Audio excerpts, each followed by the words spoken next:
प्रधानमंत्री बनधन योजनानि ट्राइसेम गला बेखेवबाय। ट्राइबेलफोरनि बानायनायजों जानाय लोंनाय गाननाय जोमनाय बायदि मुवानि फाननाय गला बेखेवबाय। उदालगुरि जिल्लानि सिङाव थानाय बिटिआर हरिसिंगा बियाबनि सस्त्रपारा भिसिडिसिनि सस्त्रपारायाव प्रधानमंत्री बनधन योजनानि ट्राइसेम गलाखौ बेखेवना होयो हरिसिंगा बियाबनि एमसिएलए सन्जय स्वर्गियारि बिथाङा।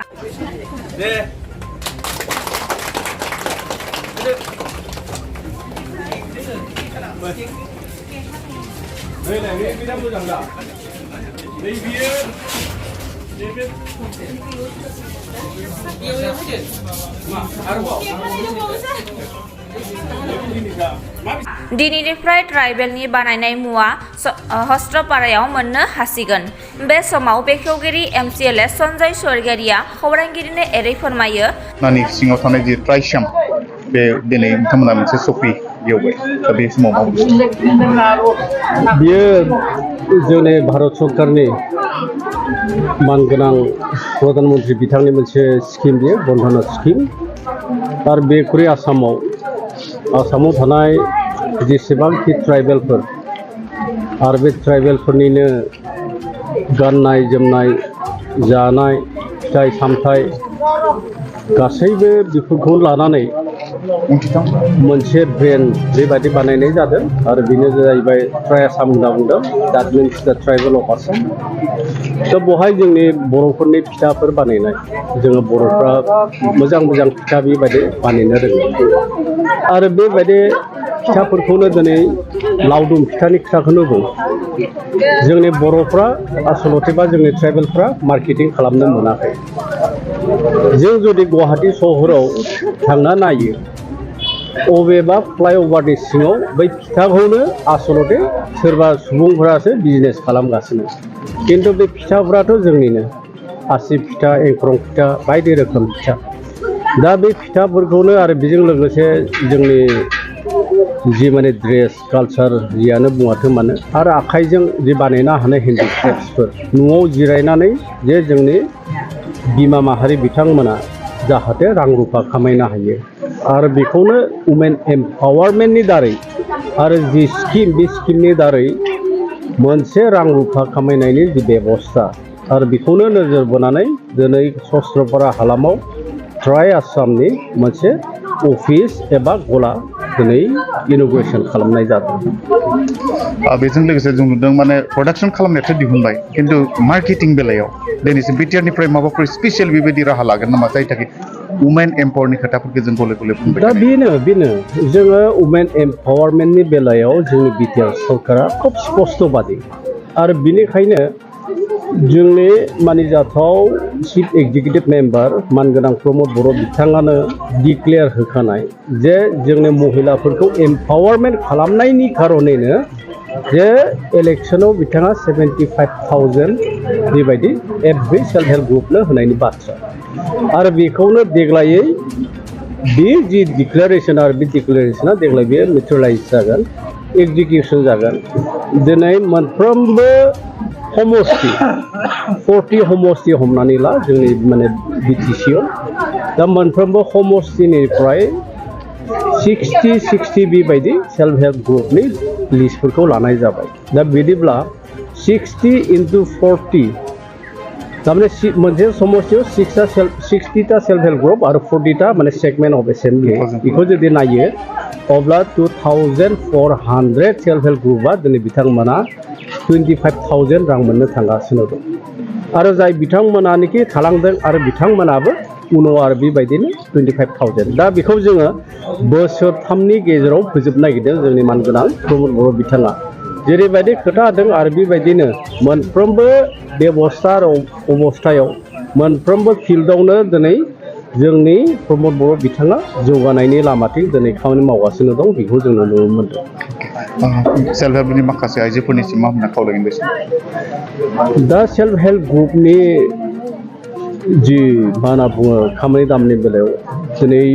पान्चायती एन्ड रुरेल डेभेलपमेन्टनि आन्दाराव SRLM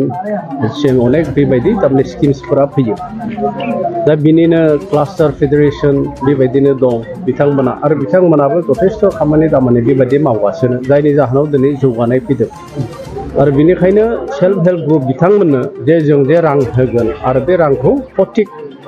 खामानियाव जाहाथे बिथांमोना बेबहार खालामो आरो बिथांमोननि थांना थानायनि फेमिलिनि थांना थानायनि गावसोरनि न'खरनि थांना थानायनि ओनसोलनि जौगानायनि खामानिखौ जाहाथे खुब गुरुत्व भाबै बिथांमोना लागोन बेखिनिखौनो लोगोसे IIE नि प्रजेक्ट डिरेक्टर भास्कर ज्योति सुद बिथाङाबो दिनैनि बेखेवनाय हाबाफारियाव बाहागो लाना खौरांगिरिनो फोरमायनाय राव মানে ট্রাইসেম চলি আছে খুব সুন্দর এটি শপি ওপেনিং কৰিলে তেমন কি কৈছে আমি খুবেই আনন্দিত যে আমি ইয়াত এখন দোকানী খুলিব পাৰিছোঁ অলৰেডি গুৱাহাটীত আমি তিনিখন খুলিছোঁ এতিয়া ডিষ্ট্ৰিক্ট লেভেলত আমি এনেকুৱা ট্ৰাইচাম দোকানী খুলিব গৈ আছোঁ আৰু ওদালগুৰি ডিষ্ট্ৰিক্টখন প্ৰথম আৰম্ভ হৈছে ওদালগুৰি আগন্তুক দিনতে আমি আৰু 2-3খন প্লেন কৰিছোঁ দোকান খুলিবলৈ অহা মাহত চাগে আমি ভেৰগাঁৱত এখন দোকান খুলিম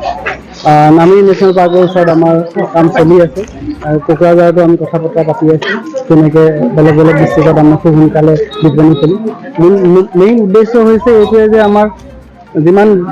মানে ট্ৰাইচাম ষ্টল খুলিব সিমান আমাৰ প্ৰডাক্ট চেল হ'ব আৰু তাৰ জৰিয়তে কি হ'ব আমাৰ যিখিনি ট্ৰাইবেল বন্ধন বেনিফিচিয়াৰী আছে তেওঁলোকৰ আৰ্থিক উন্নতি হ'ব তেখেতসকলক যিহেতু মানে স্কিল আপ কৰিবৰ কাৰণে কেনেধৰণে কাম কৰে IIE Indian institute of entrepreneurship ministry of skill development এণ্টাৰপ্ৰিনাৰশ্বিপৰ এটা অনুষ্ঠান হয় আমাৰ ইন হাউচ বহুতকেইটা ইনকিউবেশ্যন চেণ্টাৰ আছে ট্ৰেইনিং চেণ্টাৰ আছে আমি বিভিন্ন সময়ত বন্ধন কেন্দ্ৰৰ বেনিফিচিয়াৰীবিলাকক আমাৰ অনুষ্ঠানত মাতি লৈ গৈ তেওঁলোকক ট্ৰেইনিং দিছোঁ আৰু আমি তেওঁলোকৰ কেন্দ্ৰবিলাকতো আমি যি ধৰণৰ মেচিন লাগে সেইবোৰ যোগান ধৰি তেওঁলোকৰ গাঁৱতে তেওঁলোকৰ জেগাতে কেন্দ্ৰতে ট্ৰেইনিং দিয়াৰ ব্যৱস্থা কৰিছোঁ আজি এইখন দোকানত যি বস্তু আপোনালোকে দেখিছে বেকেৰীৰ পৰা মানে মিঠাই নিমকিৰ পৰা আৰম্ভ কৰি হেণ্ডলুম হেণ্ডিক্ৰাফ্ট আৰু আমাৰ এগ্ৰি প্ৰডাক্ট গোটেইখিনিৰ কাৰণে ট্ৰেইনিং আমি ইয়াতে তেওঁলোকক কৰিছোঁ আৰু তেওঁলোকৰ সেই ট্ৰেইনিং লৈ আজি এখন পূৰ্ণাংগ এখন দোকান খুলিব পাৰিছে য'ত বিভিন্ন ধৰণৰ বস্তু আছে আৰু এইখিনি অঞ্চলৰ মানুহে এই বস্তুখিনি ইয়াত কিনিব পাৰিব সম্পূৰ্ণ নিৰ্ভেজাল এটা ব্ৰেণ্ড প্ৰডাক্ট আমাৰ ইয়াত মিঠাতেলৰ পৰা আৰম্ভ কৰি গুড়ৰ পৰা আৰম্ভ কৰি বিভিন্ন ধৰণৰ চাউলৰ পৰা আৰম্ভ কৰি আমাৰ যিবোৰ ট্ৰেডিশ্যনেল ড্ৰেছ মেটেৰিয়েল সেইবোৰো পায় লগতে আজি আমি মানুহখিনিক এইখিনিও শিকাইছোঁ যে তেওঁলোকে যেন হেণ্ডলুমত ডাইভাৰ্চিফাই কৰি আমাৰ কুচন কভাৰ টেবুল ৰানাৰ পৰ্দা এইবোৰো তেওঁলোকে বনাই আছে আৰু তেওঁলোকে ইয়াতে বিক্ৰী কৰিব বাহিৰৰ কোনোবা মানুহে আহিলে তেওঁলোকে হেণ্ডলুম প্ৰডাক্ট আমাৰ জনজাতীয় পোচাকবোৰ কিনিব পাৰিব আৰু তেওঁলোকৰ ব্যৱহাৰিত তেওঁলোকৰ যদি ঘৰ সজাবলৈ কিছুমান হোম ফাৰ্নিচিঙৰ বস্তু লাগে সেইবোৰ তেওঁলোকে ইয়াতে কিনিব পাৰিব আৰু বাকীখিনি বস্তু আপোনালোকে দেখিছে গতিকে আগন্তুক দিনত আমি আৰু এনেকুৱা ধৰণৰ বিপণী অসমৰ চুকে কোণে সিঁচৰিত কৰি বনাম আমাৰ উদ্দেশ্য ট্ৰাইচাম ব্ৰেণ্ডটো পপুলাৰ হওক মানুহে আঁকোৱালি লওক আৰু অসমৰ মানুহে যিমান ইয়াক মৰম কৰিব সিমানে আমাৰ এই অসমৰ জনজাতিসকলৰ আৰ্থিকভাৱে উন্নতি হ'ব दिनै मा खालामखो बेहाय जोङो दिनै ट्राइसामनि सिङाव जोङो जोंनि सस्त्रपारा क्लास्टारा दिनै जोङो बे गलाखौ जोङो दिनै जागायजेनबाय जोङो बे क्लास्टाराव जोंहा 30टा ACGफोर दङ जों बे ACGफोराव बिभागै जोङो आइटेमफोरखौ खालामनो थाखाय होदों बिसोरो जोंनि बे गलायाव होफैगोन जोङो बेखौ सेल खालामगोन बेखौनो बेहाय मा जिनिसफोरखौ मोननाय जागोन बेयाव जहा rice sticky rice magic rice आरो माउथ फ्रेश माने बायदि जि नांगौ मुवाफोरखौ नांगौ माने दानायनि लुनाय बेलायाव गामसा दख'ना बायदि जि नांगौ बेखौनो मोनगोन गासै माने सेल्फ हेल्प ग्रुपनि जिनिसफोर बेयाव मोनफैगोन माने मिथिंगाजों मोननाय